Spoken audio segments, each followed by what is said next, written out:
Top of the morning, my Cadillacers. Top of the morning, my Cadillacers. Top of the morning, kinfolk. It's the Cadillac Talk Morning Show. I am your host, Macaroni Big Tony Jones in the building. Thursday morning. Salute to everybody watching, man. Salute to everybody. Wherever you are in the world, I send you nothing but love, blessings. I hope your family is good, your health is straight, and your finances even better. You know what I'm talking about? Yeah, we send nothing but love to everybody in the morning, man. You know what I'm talking about? East Coast, West Coast. North side, south side, we worldwide. You know what I'm talking about? That's how we get in. That's how we get out in the morning, man. And shout out to everybody watching, man. You know what I'm talking about? We got some things on the docket this morning, man. And yesterday, the camera, I don't know what the fuck happened to the camera, man. I don't know. But I got the situation fixed now. You know what I'm saying? So we going to be rocking and rolling this morning. You know what I'm talking about? What we got this morning? First things first. Then we got the 50 Cent drama to get into, goddammit. Okay, hold on a second here. Let me make sure everything is good. Let me make sure everything is straight. All right. We got an early poll, and right now it's 100%. Let me tell y'all what the poll say. All right, we got 4 early votes on 100%. It say, is 50 Cent documentary, you know what I'm saying, is it personal or is it business? Because you know 50 coming at this. This shit, to me, if I had to vote, I'm telling you, it's personal. Yeah, this ain't got nothing to do with no business. Yeah, he gonna make money, but it's personal. After what he done did to, you know what I mean? Let's get into the situation, y'all. Let's get down to the smoke. Oh, God damn it, hold on a second. Let me pull that back. All right, y'all, let's get down to the smoke.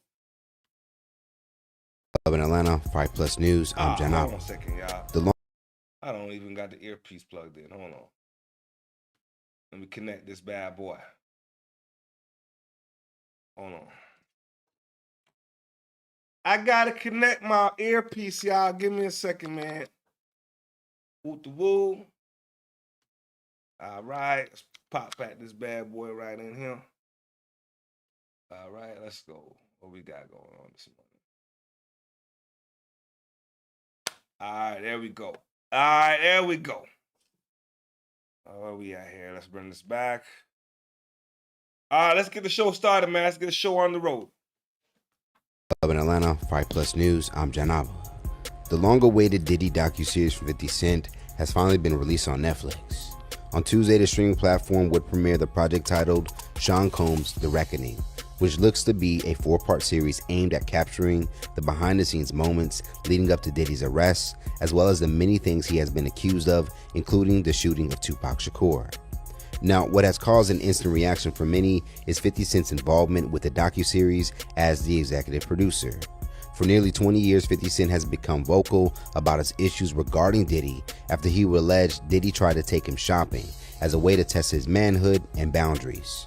When the trailer would be released on Good Morning America a day before the project would air, many would become further intrigued when self-produced footage by Diddy would also be included in the project. This move would further add notoriety to 50 Cent's strategy with beefing. We have to find somebody that'll work with us that has dealt in the dirtiest of dirty business. We're losing. Puffy, Puff Daddy.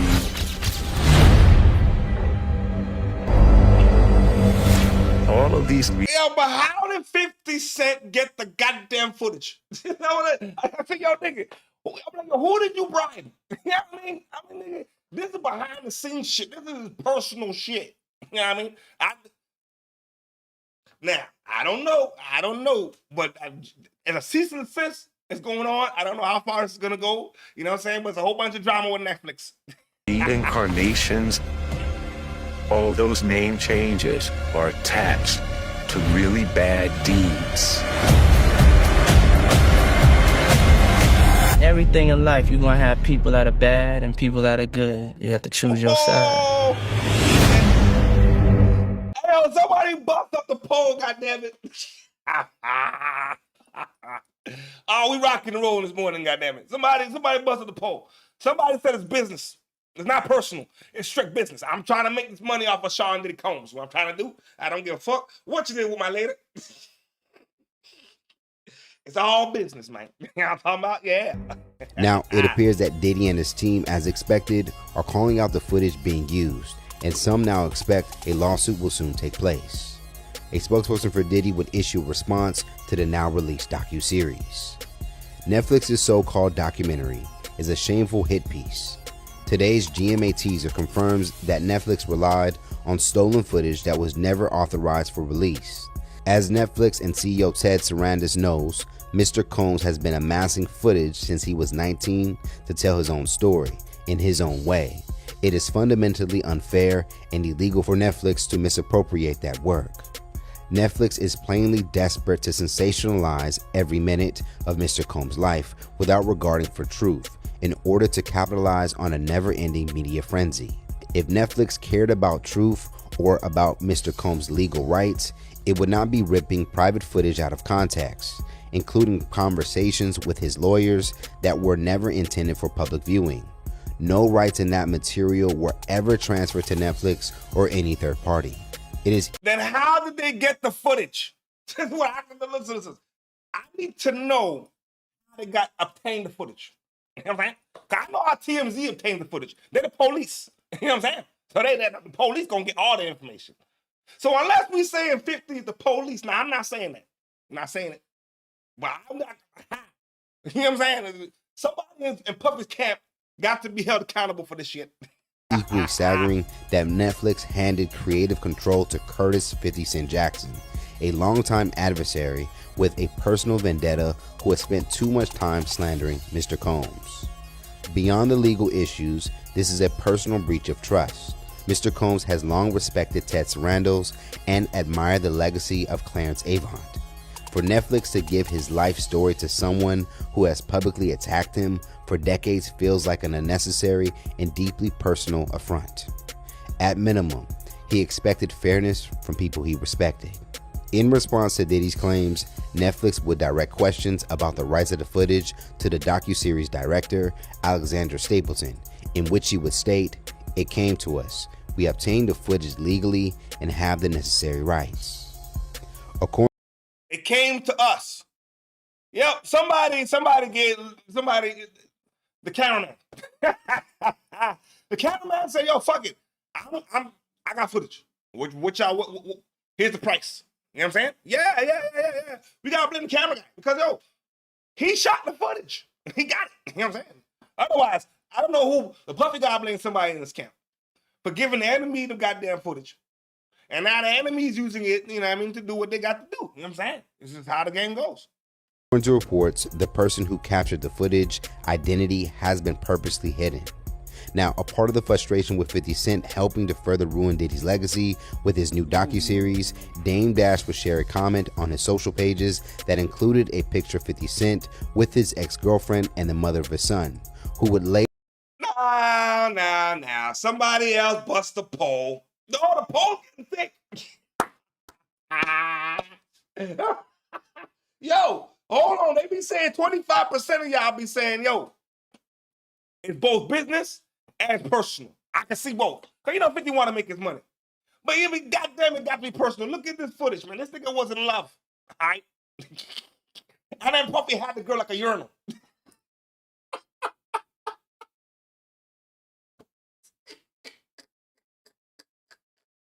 Oh, shit. Oh, God. Let me stop. Let me be professional. I'm sorry, y'all. Let me be professional. All right? And then Puffy had her like a urinal. Yeah, that's what happened. later be romantically connected with Diddy.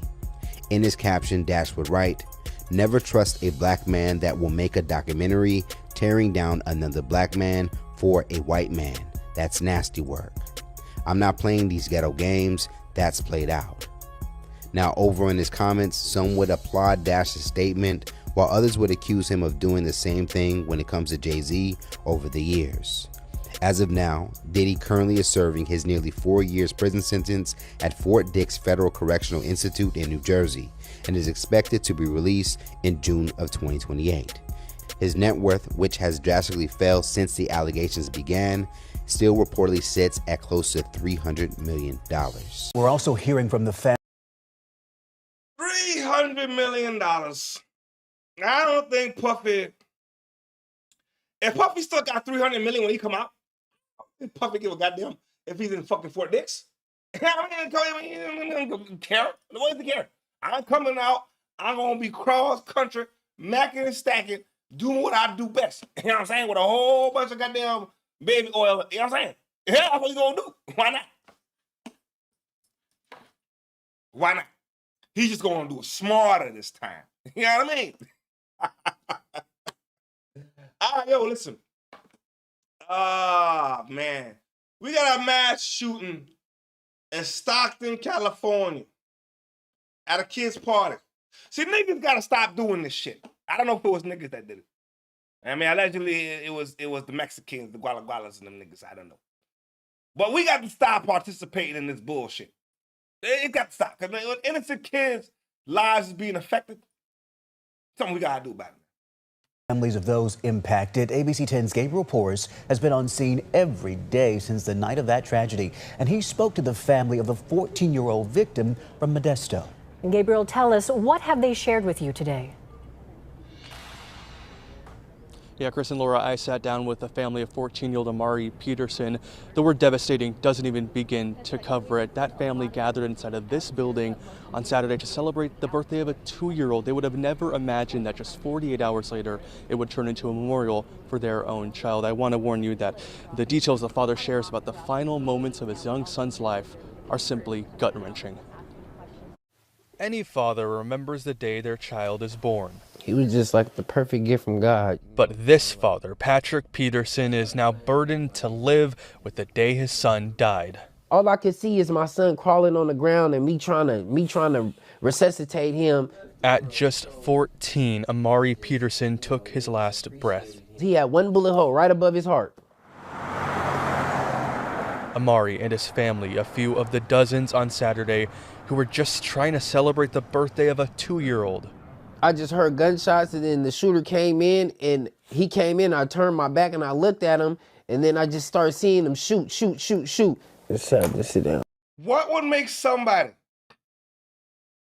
go to a child's birthday party and let off rounds?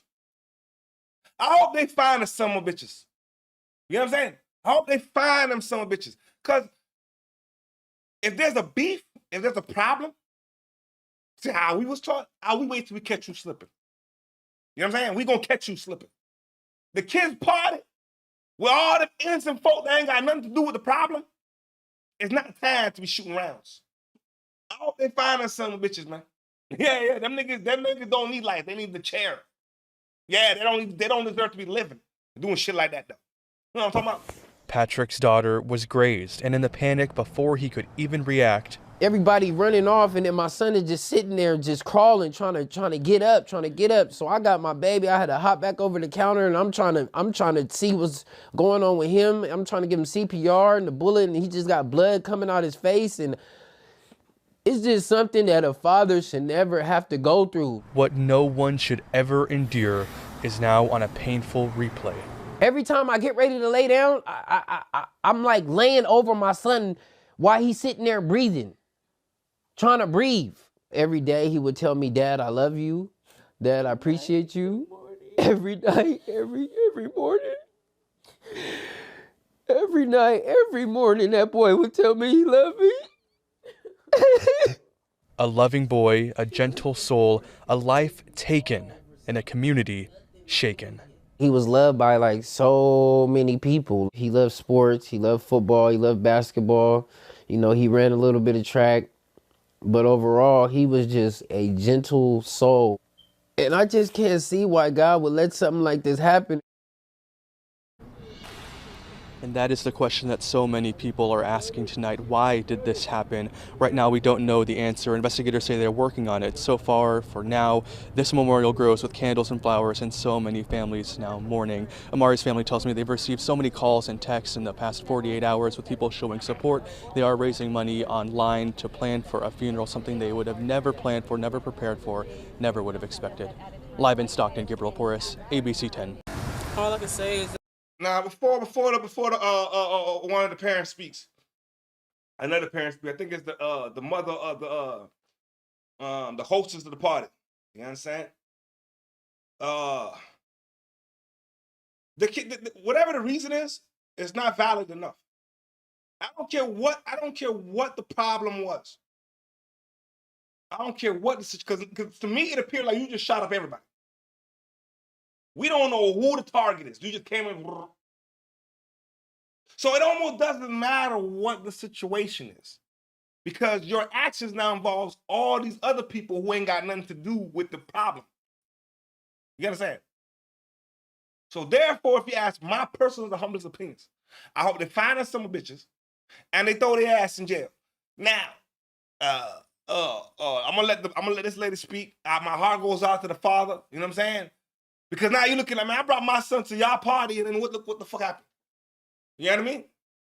That I'm sorry to all the mothers and children out there. If I could do anything to prevent this, I would. I threw a birthday party for my little daughter. She actually turned 2, and I just wanted all my family to come together and be together as it would be like an incident happened. Has me getting ready to start my baby. Yo, hold on. The poll is getting heated in the motherfucker. God damn. Yo, it's looking like, yo, the niggas who saying it's both is catching up to the niggas who saying it's personal. 45% to goddamn 36%. We gonna see where it's going. We gonna see where it's going this morning. You know what I'm saying? Now, hey, I personally, like I said, man, I think 50 Cent doing it because it's personal, goddammit. I think the motherfucker, that nigga got something now. That nigga got something against Puffy after what he found out, when he found out who the Jane Doe was. To start cutting her cake and stuff. Everybody's getting together around and just start cutting the cake, and all we heard was gunshots. And everybody just fell to the ground. It was just unexpected. I don't know what happened. I'm just so shocked and lost, and I'm lost of words. I'm speechless, and I just want to say I'm sorry to all the mothers out there that lost their kids at my birthday party. Then some of a bitch looks like a gangster. The mother looks like she sell kilos of the Coca-Cola, man. She got grills in the mouth, tattoo over here. You know what I'm saying? You know what I'm saying? Oh. We can't judge folk. It's bad to judge. I'm sorry. We can't judge folk. But then look what happened at the party. You get what I'm saying? So we gonna judge the folk. Yeah, we got no choice. You know what I'm saying? I mean, man, you gotta know who you send your kids to. That's what I know. You gotta know who you send your kids to. That's what you know what I mean? Yeah, damn.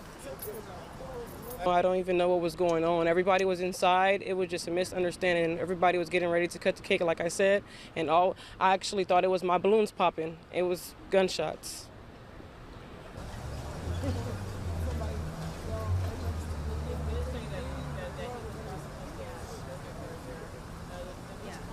So it's my daughter's dad, niece. Both his nieces passed away. My sister actually got shot. My cousin got shot. My son's friend got shot. My 3 of my friends got shot. My friend's baby dad got shot and got killed.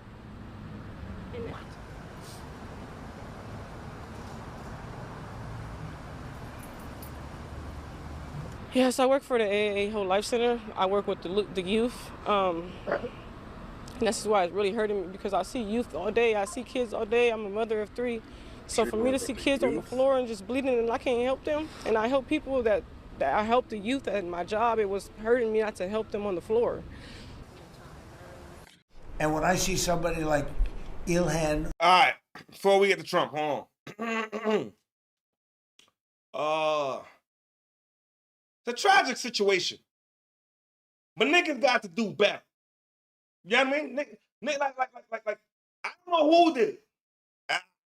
If it was niggas who did it, niggas got to do better. If it was the Mexicans who did it, they're gonna start a fucking war. That's what's gonna happen. I'm telling you this shit, bro. You do some shit like that. If it wasn't niggas and they was somebody else, they better have a reason. Because I'm telling you, man, it could get ugly. It can get ugly. You know what I'm saying? Because it's random folks you're dealing with. But anyway, I hope prayers goes to everybody. And you know what I'm saying? And you can't bring the babies back. You can't bring the lives back. But we could try to do better moving forward. You know what I'm saying? All love, all love. Donald Trump got some real shit to fucking say. I don't give a goddamn fuck. It's the one time y'all can't tell me you don't agree with what the nigga say. The nigga saying some real shit. Now let's go. All right? He talk about them Somalis. And the nigga said some real shit. Omar, who I don't know at all, but I always watch her for years. I've watched her complain about our Constitution, how she's being treated badly. Our Constitution, the United States of America, is a bad place.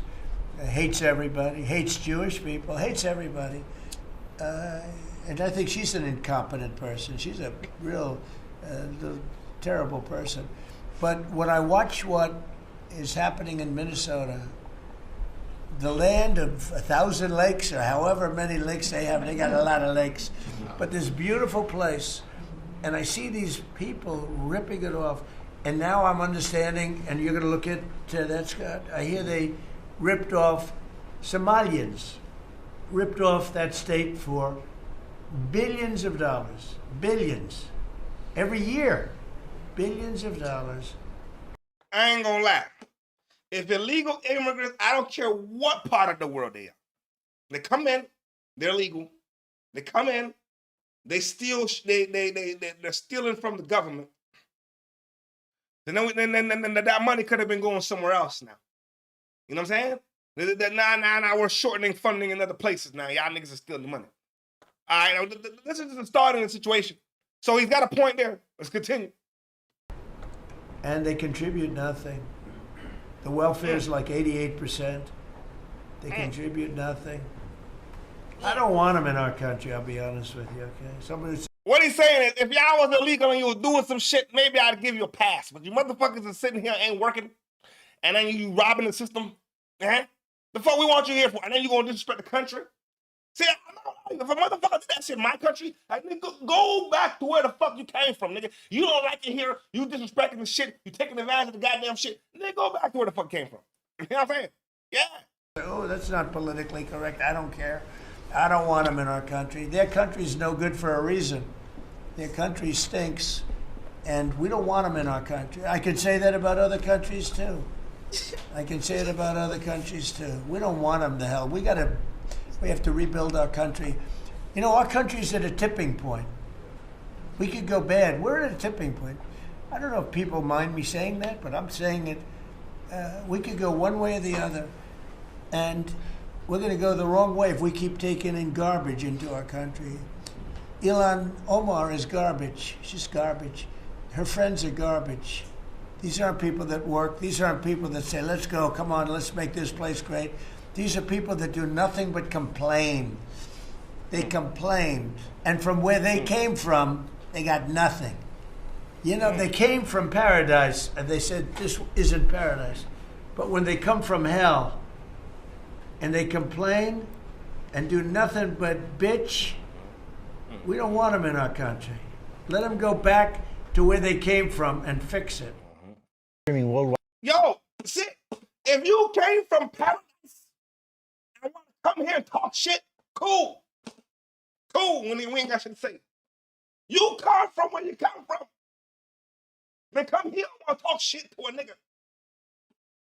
If you don't get your Somali ass back to where you came from, you know what I'm saying? It's a common sense factor. It don't matter I don't care what part of the world you came from. You know what I'm saying? If you're migrating over to here and you want to talk that shit, take yourself back to where the fuck you came from. It's that simple. You know what I'm saying? Yeah. I agree with the nigga. I agree with the player partner 100%. You know what I'm saying? And whatever that lady name is, she better stop talking that shit before, you know what I'm saying, ISIS niggas come for her ass. All right, man. I don't know what's up next. I don't know. Let's see what's up for next for the day. I don't know what it is. On Netflix tomorrow. I saw this clip going viral, and it did make me shit. Officer Tatum. Oh, yeah. Officer goddamn Tatum. Nah, I have to unfollow that. I have to unsubscribe to that nigga's bullshit. When I found out that nigga said that, yo, there was a lady who got shot by a police officer over some hot water she had on the stove. He said if it was his mother, he'd be okay with it. When I heard that the summer bitch say that, I stopped subscribing to this nigga. I said, no. You done lost your man over some shit. All right? So, the nigga was crying over Charlie Kirk like a little bitch. I mean, I can't say that. It's your friend. But prior to what you was crying, you was saying this shit. Cool. It involves Officer Tatum and his opinions on men crying. Let me make sure I know exact. 2 years ago about men crying, he said some interesting things. So why don't we just take a look at that together? I would say that a lot of women are going to lose attraction for you if you cry in front of them. Weak men are viewed as unattractive. And you can make the argument that crying can be viewed as a weakness. I think that men should not show all of their emotions to women, because women judge men very harshly on that. I would never cry in front of my wife. Really? I just wouldn't. What if your kid died? That's a different thing. I mean, I would try not to cry in front of my wife if my kid died. I'm her foundation. I'm her strong point. He's just saying that because there's a bunch of Beckys at the table. He's the only nigga and he wants to sound like a big time nigga. You know what I'm saying? Shut your mouth. You know what I'm saying? I know your wife is white too. I know disrespect if you got a white woman. I'm not saying that's a problem. I'm just saying I can tell by his style. You know what I'm saying? Yeah. You see a bunch of Beckys at the goddamn table and now you want to talk like you the goddamn... It gets worse. I cry on my own, but if everything is going south, I want my wife to know I'm strong in that situation. I heard a guy say this, is that when my father passes away, which everybody's parent is going to pass away, I'm not going to cry at his funeral. I don't want to cry at his funeral. I want my father to know that I'm strong enough to stand up and have this conversation. I've compartmentalized what has happened. See what the man said? He's not crying for his child in front of his woman. He's not crying if his daddy died. He don't give a fuck if his mama gets shot by the goddamn police because she wasn't listening. That's what he said. Only to turn around, you son of a bitch. That's why the internet's undefeated like a motherfucker. You can't come out here and talk no talk and change your mind.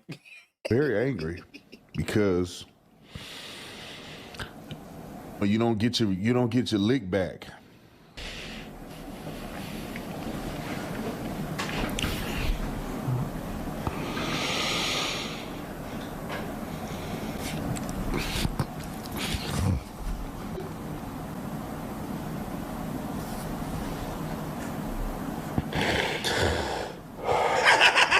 This is a sickness of the highest. For me, you suffer. I think you suffer in silence. That's what I think. Yo. Oh shit, hold on. Yo, Chico, what up, player partner? Hold on. What's up, fam? I'm good, man. Salute to you, man. Salute to you this morning, Chico, already. Hey, Chico, man, listen. Yo, tomorrow, if you don't mind, I wanted to add the Drake video to the show tomorrow. I wanted to react to that because yo, nigga, that child looked exactly like the nigga. You know what I'm saying? And then the little girl looked like the nigga too. Man, I'm back to this bitch crying. I thought it was meme music at first. I didn't realize this was put up by the Daily Derek. I know what that is. But. So you had men cry in front of you. That's why you're not with it. Sometimes I look up videos of like army dads coming home and surprising their kids just because I want to cry, and then I'll watch it and I'll cry. And I've teared up and cried over stuff like that. But not in front of those videos are really I don't do good. that in front of people. Just imagine you going to war and you got the guy on the front line and he crying. Yeah. You're like, oh, wait a minute, dude. We gonna lose this? Or you like my dude? We would do SWAT hits, and some of the dudes they were tough. They were hard around the edge, man. And you don't see them sweat. And it gives everybody encouragement to be like, man, that's the baddest mother. Then that means I need to be bad. Yeah. Y'all appreciate that, Chico, man. It's gonna be a show tomorrow. I'm on it. Yeah. I'm on it because I already done saved the shit ready to go, partner. But yo, y'all can see, right? The man said he would not cry if his children died. He would not cry if his daddy died. How are we crying when when Charlie Kirk died? I get he was your friend, but then it gets worse. I have lost all respect for Abin Preach after this video. You know, it's fair game to criticize people. It's fair game. We're internet people. I'm not gonna sue nobody over fair criticisms. But to take a video from 2 years ago to somehow leverage that to make fun of me for crying, tearing up when Charlie Kirk was murdered is insane to me. If I lost followers or something, you know, somebody gave a bad review on my store and I cried about it, I can see somebody trying to leverage that to make fun of me. That's fine. It's fair game. But for you to be so disgusting, to try to make a point, which my original point wasn't even nothing that they're referring to, but to try to make a point to bash a person who had an emotional response to his friend getting assassinated in front of the world. I wasn't just a follower of Charlie. He was a friend of mine. I just seen him not too long before he got killed. Just did an event. We just talked backstage at an event, which I have done Turning Point events since 2018 every year. Yo, you see. Yo,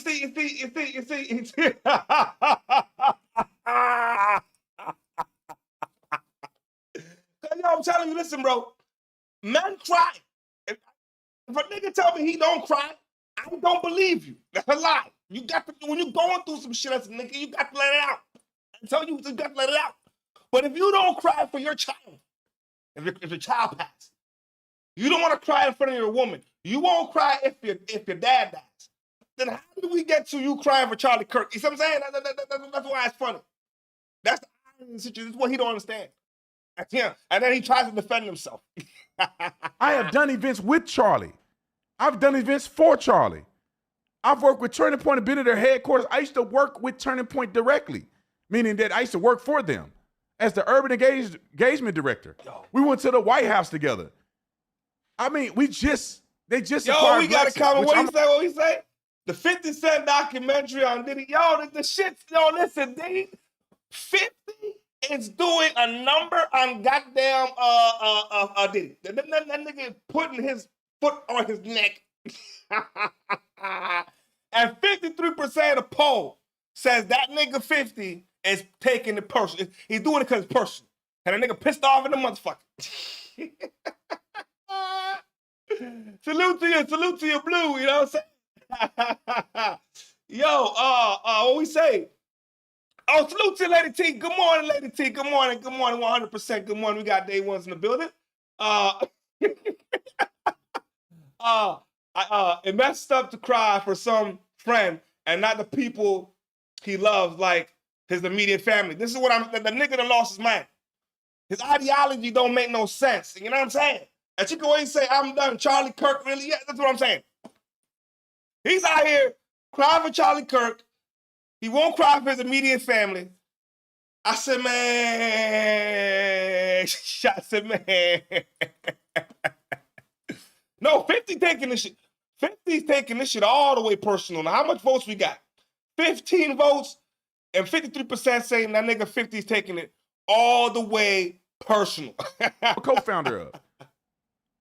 Like, you heard. And you see your friend get murdered on television with blood gushing out his neck, and you know I was at his wedding. I know his wife. I could imagine what that does to his kids.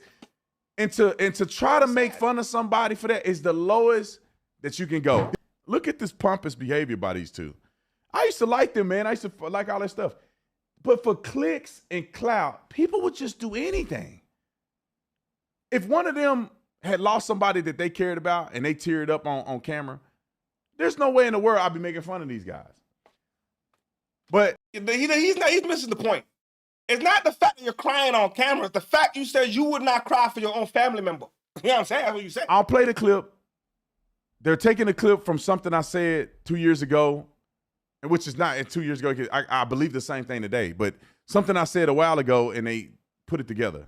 Over the past few years, the political... Okay, before I continue, you said it 2 years ago, but you still believe in it today. So why are we having the goddamn conversation? Huh? You still believe what you said. So therefore, they're right. You haven't changed your stance. So then you a bitch. You mean who's a bitch for crying over Charlie Kirk? You a bitch. That's it. You know what I'm saying?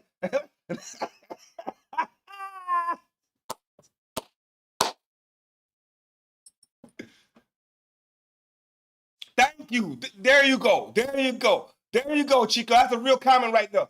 He said, hold on. You crying for a man that disrespected the black culture, but not your family. That's why I had to unsubscribe to the niggas channel. I swear to God. I ain't gonna lie. It was enough. I said enough is enough with this nigga. I got to unsubscribe. I can't listen to this propaganda. I can't do it. You know what I'm saying? Now, Candace Owens. Yo, my nigga. You see, Candace is a rebel. She fucked up in her head. She's fucked up in her head. And this time, I think she might have did some shit that if Candace, they pick off Candace, which I'm not saying they are. What they saying, she's saying, they want to pick her off. That's all I'm saying. Commentary scene has witnessed the rise of Candace Owens. She has managed to become one of the most influential right-leaning political commentators out there today. Although she has seen a lot of success and fame, her unapologetic and cutthroat demeanor has turned her into a highly controversial figure. While she is loved by many, she is also hated by just as many. This is because of what she built her career off of, making content exposing stories that she claims powerful people don't want attention put on. This caused her to make plenty of enemies on her way up, some enemies that are rather powerful and influential people. Now, according to Candace, the things she has exposed on her show might have made her a target, as she recently revealed on her social media that she believes her life might be in some sort of danger. Right now, people likely think Candace Owens is either completely insane and making things up for attention, or in real danger of being taken out by the elite. This is because just a few days ago, she posted a very alarming post on her social media that caught everyone off guard. In the post, she claimed a trustworthy source told her that they uncovered a plot to eliminate her, also stating that this source told her that he had discovered an active bounty placed on her head, suggesting the hit was ordered by a powerful member of the elite, the French president Emmanuel. Yo, okay, pause right there. There's a hit out on her life. Y'all probably saying, what I mean, why? Why? You see this, you see this person on the left beside the brother on the right? Okay, look very carefully. Right? I mean, I need you to look extremely carefully. Does this person look like a man? Because according to what she's saying, this lady on the left was born a man. So therefore, it's a transformer. She said, I don't know, man.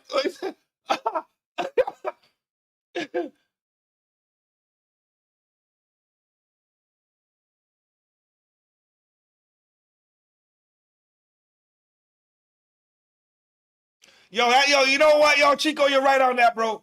You know what I'm saying? I don't think any nigga, don't matter what your culture is. From when you got some culture and you like Latino, you're black, you know what I'm saying? We got culture in us. We can't be rocking with that shit. No, after all the crazy shit that motherfucker done said, anything he said that with against the niggas. I mean, yeah, freedom of speech, but nigga, goddamn it, no, we're not gonna stand by that shit. No, we're not gonna stand by it. You know what I mean?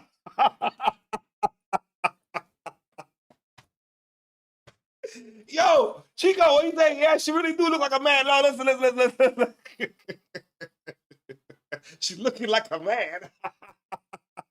Yo, I'm not gonna lie, it went over my head until I watched the shit. I said, yo, wait a second, the motherfucker look like a nigga for real. Macron and his wife Bridget Macron. She said all of this in a post that stated, 2 days ago I was contacted by a high-ranking employee of the French government. After determining this person's position and proximity to the French couple, I have deemed the information they gave me to be credible enough to share publicly in the event that something happens. In short, this person claims the Macrons have executed upon and paid for my assassination. Yes, you read that correctly. More specifically, that the green light was given to a small team in a National Gendarmerie intervention group. I am told there is one Israeli that is on this assassination squad and the plans were formalized. Again, this person provided concrete proof that they are well placed within the French government apparatus. Further to this point, this person claims that Charlie Kirk's assassin trained with the French Legion 13th Brigade with multi-state involvement. Journalist Xavier Soard's life is also at risk. This is deadly serious. The head of the state of France apparently wants us both gone, and he authorized professional units to carry this out. I ask that everyone retweet this and share this. I do not know who in the American government can be trusted, since this source claims our leaders are aware. But I have more specific information which is definitively verifiable should they care to reach out to me. To the brave official in France who did this because they were so moved by the evil of Charlie's public execution to risk their own life, may God bless you truly. Like I said, when I first saw this post, it caught me off guard. I honestly didn't know what to believe, as Candace does say controversial things about many powerful people, so there could be a chance of this being true. But we have also seen plenty of people making things up for viral moments, especially when they profit from viral content. So I decided to start digging into this to see what reason the president of France would have to have had Candace Owens whacked. What did she expose that would warrant such a retaliation? Well, after finding out, I honestly wouldn't be surprised if what she's saying is true. Back in 2024, Candace Owens made the shocking claims that Brigitte Macron, the First Lady of France, was actually born a male. She claimed that the French First Lady had not only secretly transitioned from male to female, but had stolen the identity of their sister and was living out as her. According to Candace, she claimed— You know what's fucked up, though? You know what's fucked up? What if it's really a woman? Got fucked up and shit. So you can't be a woman nowadays with a strong face.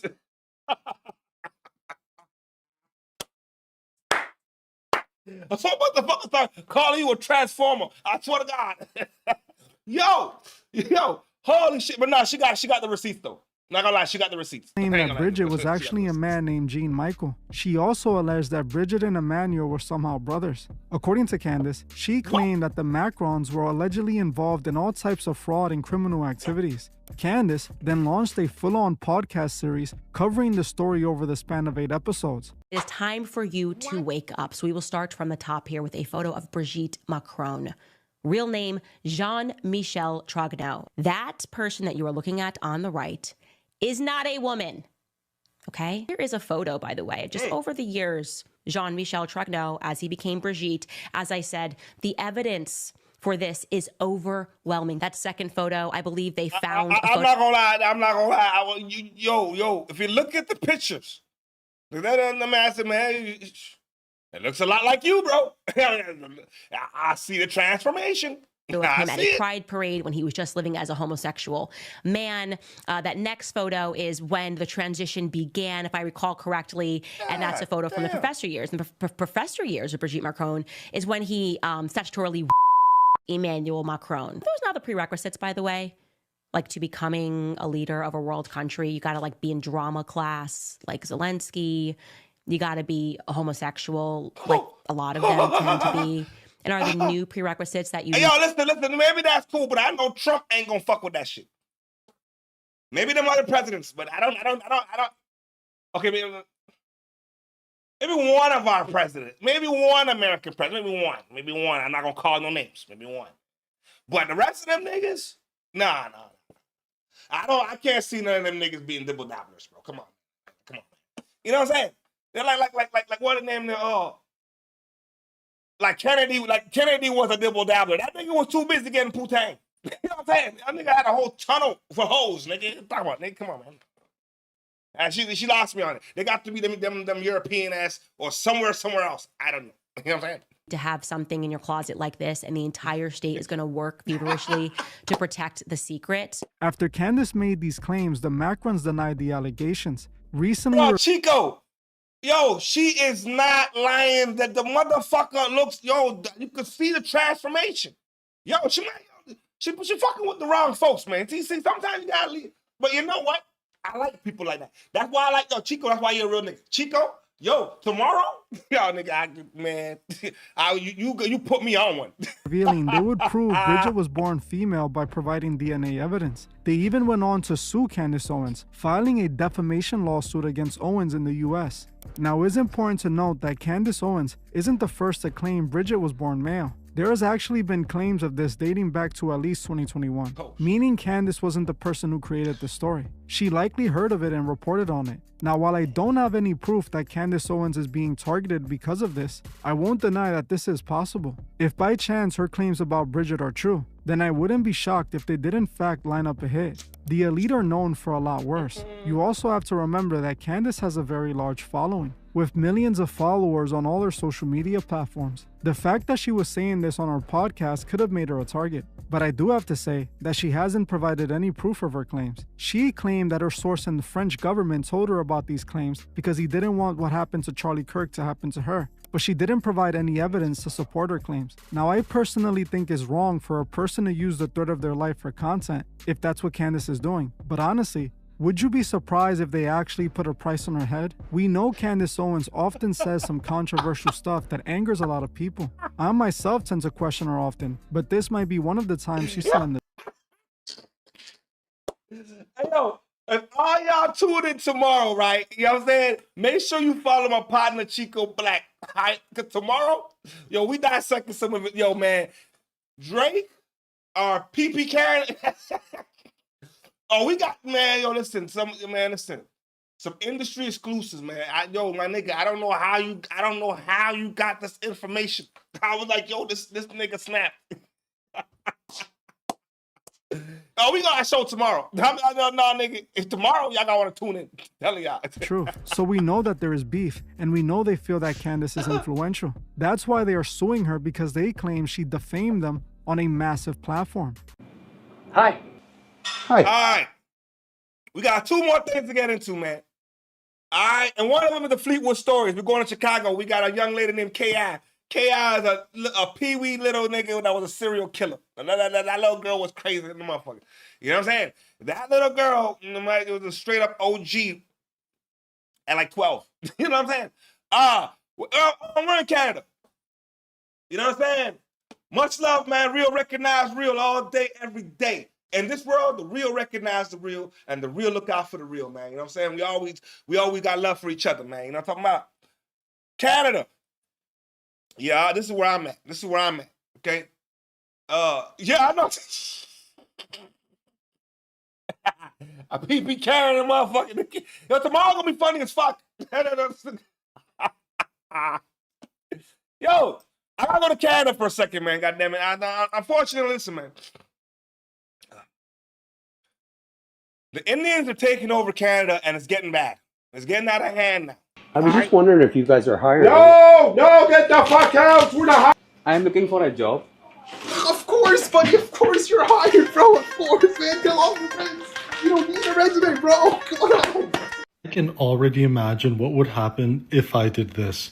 If I posted up a job posting that said this: work permit status with Canada from India will be preferred. This is for a staff accountant position. They're no longer hiding. How the fuck a staff accounting position? You looking for some foreign motherfuckers who don't speak English. The languages: English, Punjabi, Hindi, required. What do you think would happen to me? Hindi and Punjabi required. This is Canada. How do we have jobs where it's Hindi and Punjabi required? So which means if you not Punjabi or Indian, they ain't fucking with you. Oh my God. It's the same way in America where they got the Indians crashing cars and all kind of shit. It's the same way over here, they can't drive. And I like Indian niggas, like cool Indian niggas. But there's some Indian niggas like, yo, come on. If I said work permit status with Canada, you have to be from England. And I'll give a preference to those people who are from England, or from Italy, or from Spain. And I made that language a requirement. My friends, the rumors are true, and it's no longer being hidden. Reverse racism is racism. If you're not Indian or you don't speak Punjabi, you're not going to get a job, and that's just the way that Canada is being run nowadays. Even the people that go to school and that get degrees are not even able to get the jobs that they went to school for. If you're not Indian, you're not going to get the job. That's just the way Canada is being run right now. Best thing I ever did was get. I'm gonna tell you, I'm on the front page. I live in a city called Brampton. It's all Indians. And yo, listen, listen. If 10 niggas are walking past you, 10 niggas, you'd be lucky if one of them niggas is a different culture. You open to see at least every 10 niggas, you might get one nigga that's white, one nigga that's, you know what I'm saying, some next culture, and you happy to see a motherfucker. Every restaurant, first of all, them niggas don't even eat meat and serving fucking Whoppers. Now, how does this work? How the fuck you don't eat the shit, you serving me the shit? Huh? The fuck we talking about, man? A remote job as a customer service position. It's not as hard as you think getting these jobs. It's just that you're looking in the wrong places. What you need to do is avoid LinkedIn and Indeed because there's way too many people applying for them and they barely have remote jobs. Instead, try niche job boards. This personally the one I use, or you can use whatever one you find and just apply on there instead of like in-person stuff because you're not getting a job, bro. It's insane. You guys have a job sign on the window that says now hiring, correct? Actually, correct? What it is, I can't say anything about it. My owner is coming in just 15 minutes. He will come. I know what it is though. You guys aren't hiring you're not hiring outside of your race. That's what it is, right? She told me that the job's been taken. You told me that there's already a guy here. And now you're saying to me, sir, that, oh, I can't say anything. You have to wait till my boss comes. That's what's going on. So I want you people to see today that I'm being refused in Canada a job from West Indians. Her here and this man. Run. You too. Okay? Look at that shit. Both of you. Okay? Really bad service. Really bad service. I'm a Canadian worker, and the immigration problem. All right. This is the last lady is going to speak before we get to the Fleetwood Stories of the day. She says she's a worker. The kind of work she does is like work. Like, I mean, she's a street walker. She's talking about when she says she's a worker. She's a walker. You know what I'm saying? Listen to what she got to say. So now not only are they fucking up the formula, now they fucking up the goddamn, you know what I'm saying, the tricking. You know what I'm saying? And when you're fucking up the tricking now, there ain't nothing else left. You know, niggas, if you can't even trick accordingly, goddamn son of a bitch. Problem has gotten so bad to a point where it's actually starting to affect my safety as a worker. For context, 75% of Indian or Pakistani clients that I have been giving me issues. And I don't want to have to be that person because it's genuinely not about race, but these people come here from cultures where they don't respect women, they treat them horribly, and they think we're just human fleshlights, and if they pay us that they can just do whatever they want, and that's not how it works. A lot of these people will try and stealth me, which basically is when they try to take off the protection before they put it in and try to make sure that I don't notice. They, show up with less money than they're supposed to. They're typically very aggressive, very disrespectful. Hygiene is usually not great. And it's gotten to a point where I start to feel like genuinely unsafe around most of these people. It's not all of them. I will say it's not all of them. But it's typically the ones that aren't citizens of Canada. Like, I have lots of great Indian and Pakistani clients that like are citizens of Canada. They respect women, and I really value those clients. But it's the ones that like come here and they don't respect women. Like, that's been giving me problems, and it sucks because I don't want to have to be that person. I really don't. But it has to be said, like, this really needs to stop. You need to respect women. Like, you're in a country where women are equal as men. So from now on, I unfortunately can't see Indian or Pakistani citizens unless, like, you can prove that you're a citizen of Canada or another nation, because, like, it's gotten to a point where I just physically feel unsafe doing this. That's my rant. KI was one of. All right. Chico, what you say? This is crazy. Yo, Chico, man, if you only knew, man, then, yo, bro, the worst part about it is the motherfuckers can't drive. Yo, them niggas causing car accidents. They giving these niggas truck licenses and they can't read them. They can't even fucking read the fucking road signs. And they can't talk English and want to drive big wheels. I'm killing motherfuckers on the road and shit. These motherfuckers, man. And it's not all of them. I'm not a racist guy. Like, I ain't got love for everybody. But facts are facts. Y'all niggas can't drive. No. And then now you're isolating. Yo, bro, I can't even go to Popeyes and get proper chicken because these motherfuckers don't want to give me the breasts. I got I got to ask for the breast now. Then they give me the side rib and try to act like it's a breast. This is the shit I gotta go through. But any goddamn way. Anyway, I don't even keep on back, you know what I'm saying? K.I. Fleetwood Stories at the goddamn day. This little girl's a killer. The most feared shooters in the history of Chicago. The crazy part is, she was just a teenage girl. Here's the wild story of K.I., the female assassin of O Block. K.I. started out as just your average girl, but growing up in a wild city like Chicago, K.I. slowly adapted to her environment. She was exposed to death and violence at a young age after her father was killed when she was only a year old. Those close to her would say that losing her father made her more protective of the people around her. She would also later witness her older brother get killed right in front of her, which would have a serious impact on her growing up. Eventually, she moved to the area around 63rd and St. Lawrence. There, she became good friends with some of the GDs that live in that area and formed a close relationship with Tuka from the STL EBT set of the Gangsta Disciples. In January, If a nigga told me about what we say, what we say, she was ruthless and so young, man, my nigga. You know, I know her life story. She was vicious, bro. Anybody that knows her story, if a nigga told you this shit, just randomly told you, you would not believe it. You'd be like, no, it's impossible. Like, yo, this girl lived a different kind of life early. And them niggas in Chicago was wild. January 2011, Tuka was standing at a bus stop when a dark-colored vehicle pulled up and started letting off shots. He was hit several times and passed away at just 15 years old. It's been rumored that Tuka's death was retaliation for the death of a Black Disciples member named Edric Ty Walker, who was killed back in 2009. Tuka was a well-loved and respected member of the STL EBT. So after he died, they renamed the area around 63rd and St. Lawrence to Tukaville in his honor. Tuka would go on to become world famous after he was dissed by BD rappers like Chief Keef and King Von. With the popularity of drill music, Tuka became one of the most disrespected men in the history of hip-hop, even though he didn't even rap. The disrespect only fueled the already violent beef between the GDs from O Block, then called Wick City, and the GDs from St. Lawrence. Tuka's death had a major impact on K.I. She was only about 14 at the time, but had already lost so many people close to her due to gun violence, so she started to go down the wrong path to seek revenge. About 8 months after Tuka's death, K.I. would get her revenge.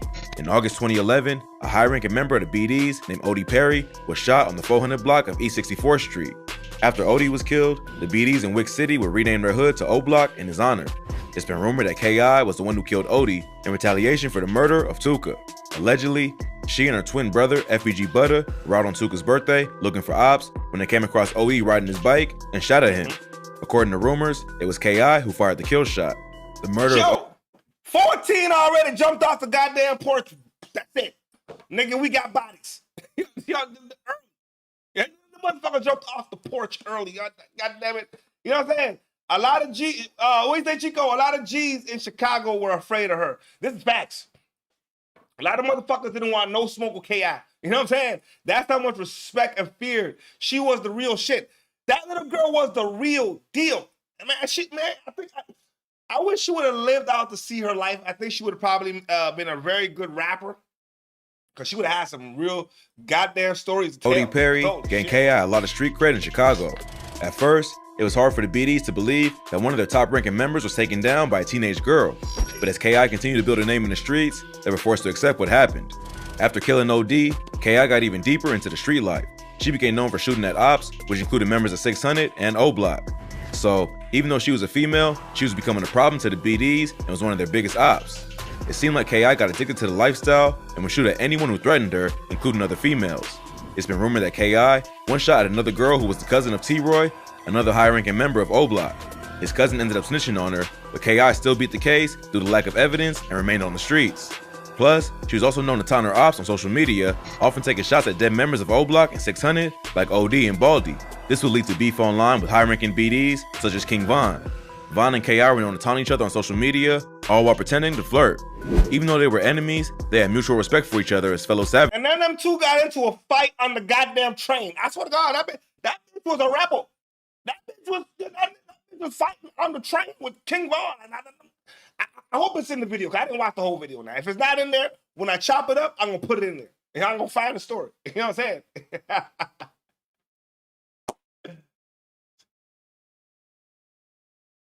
saying?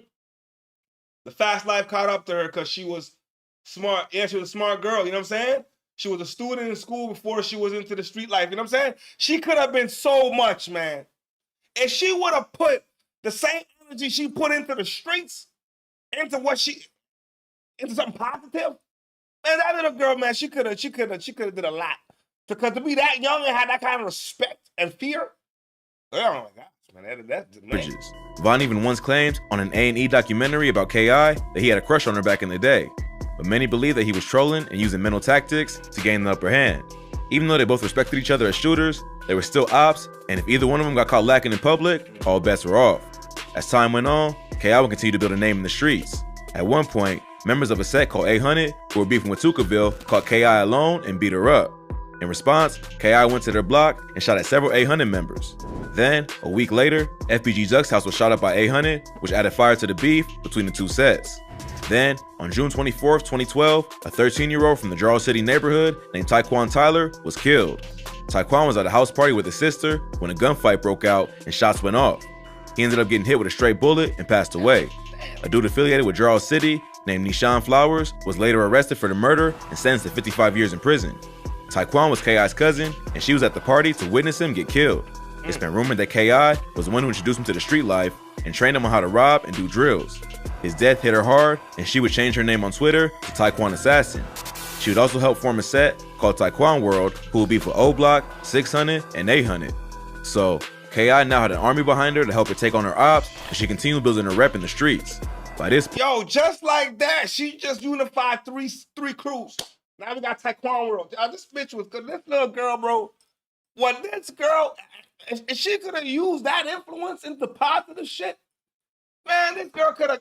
Man, there's no cap to where she could have been. You know, I'm not that man. She was a fierce shooter who was well known by both the ops and the police. At one point, the local news even claimed that she was responsible for killing at least 20 people, a number which isn't confirmed and likely exaggerated, but it shows how well known she was in the city. But somehow, despite this wild reputation, she was never caught by police.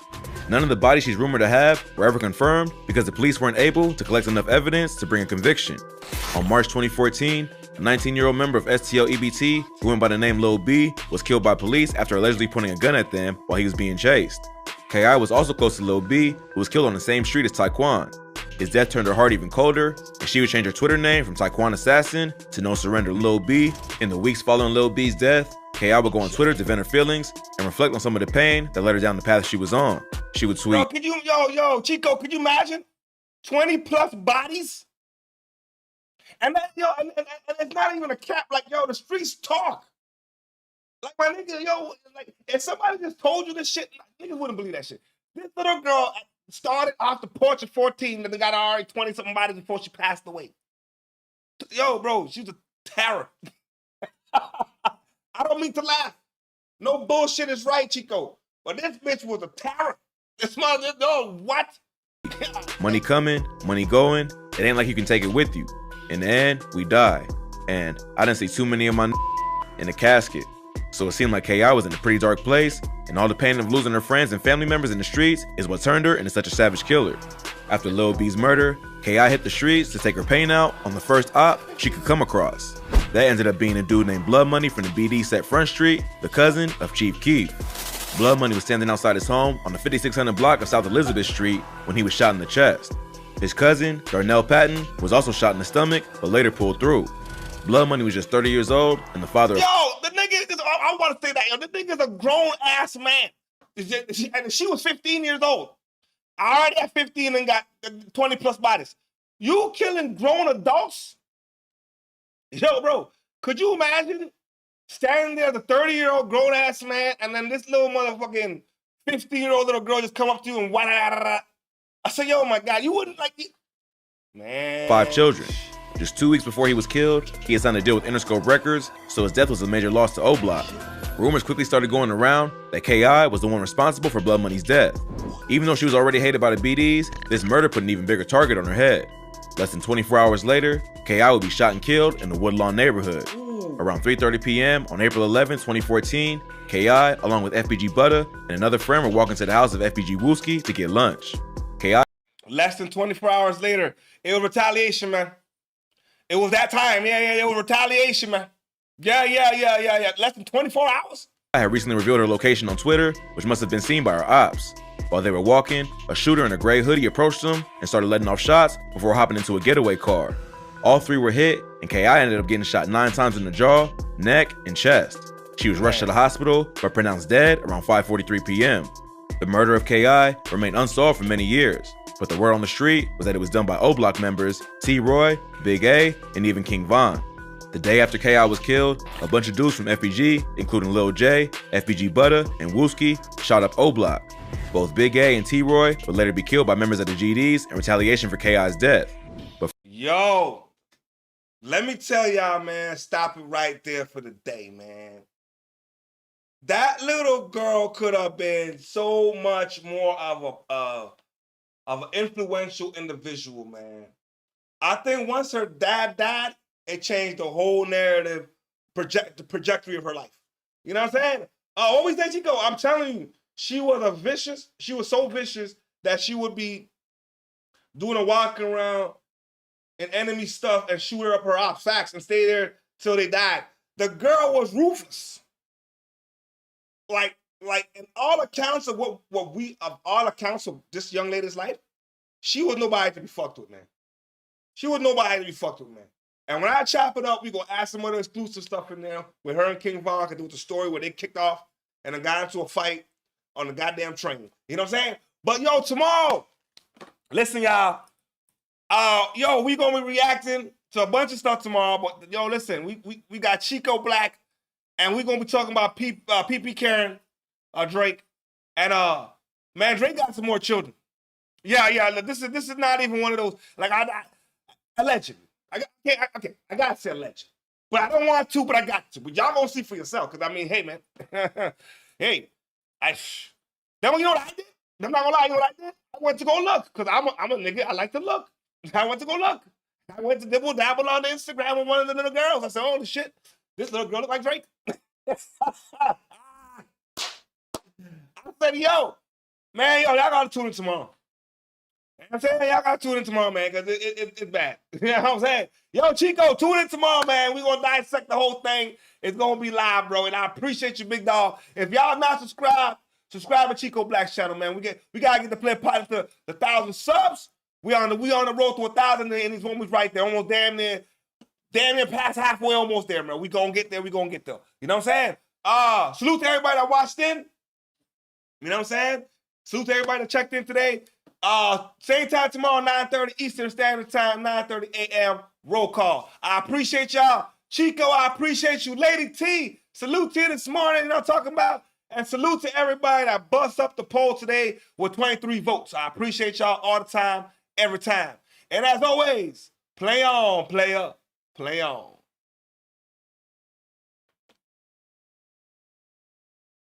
Stand up